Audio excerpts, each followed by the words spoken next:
Finally, the murder case of lawyer Willie Kimani, his client Josephat Mwenda and driver Joseph Mwiruri has been completed after 7 years. Fredrick Leliman, an ex-police officer who is believed to have masterminded the brutal murder of lawyer Willie Kimani, his client Josephat Mwenda and taxi driver Joseph Mwiruri in 2016 has been sentenced to death. Leliman's former partner and co-accused Stefan Cheburet Mugoro and Sylvia Wanjiku, who were also found guilty of murder, they have been sentenced to 30 and 24 years respectively. At the same time, their informant, who is believed to facilitate the execution of the cruel murder of the three, was sentenced to 20 years in prison. The first accused is sentenced to death in each of the 3 counts. The death sentence in counts 2 and 3 are held in abeyance. Now the second accused is sentenced to 30 years imprisonment in each of the 3 counts, with the prison terms running concurrently. The third accused is sentenced to 24 years imprisonment in each of the 3 counts, with the prison terms running concurrently.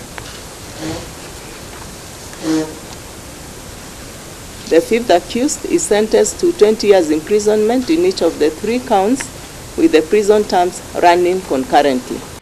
The family of the victims and their loved ones expressing mixed reactions on the culmination of the lengthy course for justice. Actually, I was very hopeful that we are going to get justice. I had no doubt that they had committed. Wife of the late lawyer Willie Kimani. And today we are very happy that justice has been served. At least now Willie can rest in peace. And along the way we had lost hope. We thought it would never happen. Naitwa Rebecca Wanja Mwendwa. Mimi nilikuwa bibi ya Mwenda.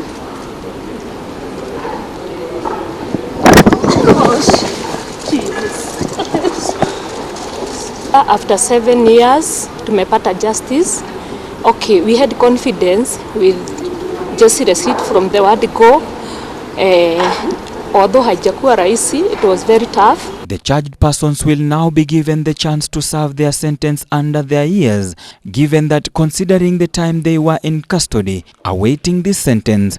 In computing the sentences in paragraphs 2, 3, and 4, that is in respect of the second, the third, and the fifth accused, the prison authorities to take into account the period of each of the accused have spent in custody during the pendency of this case.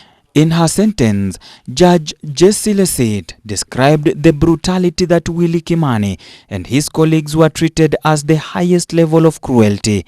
The prisoners have 14 days to appeal the sentence. The meticulous planning, implementation, and the brutal execution of the deceased, to say the least, this was a most foul murder, an execution that was most heinous.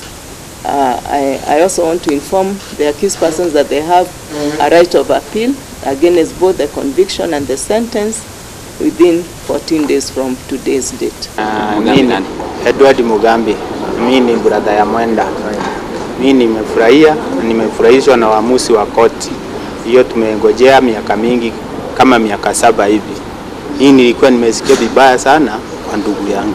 Lawyer Willie Kimani, his client Mwenda and a taxi driver were kidnapped after leaving the Mavoko Law Courts in Machakos County on June 23, 2016.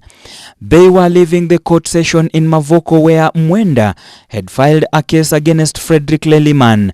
The three would be kidnapped and ferried to Syokimau police station, where they were detained before being smuggled out and driven to the place where they met their death. Their bodies would later be placed in sacks and transported to the Oldonyo Sabuk River, where they were dumped and found a week later, June 30th and July 1st of 2016. For Ebru TV, Amode Francis.